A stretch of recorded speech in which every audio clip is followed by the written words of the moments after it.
de que, por mais que as coisas estejam difíceis para você, não desista dos seus objetivos, tá? Ó, seja a flecha no teu alvo, por mais que as coisas estejam adversas, o vento está bravio, nunca se esqueça que Jesus está dentro do seu barco para te dar uma direção certa.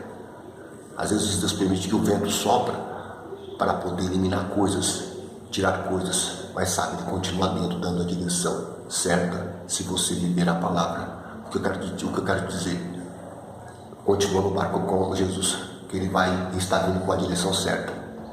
E é tempo de bonança. Fale comigo, 011 953 43 9692.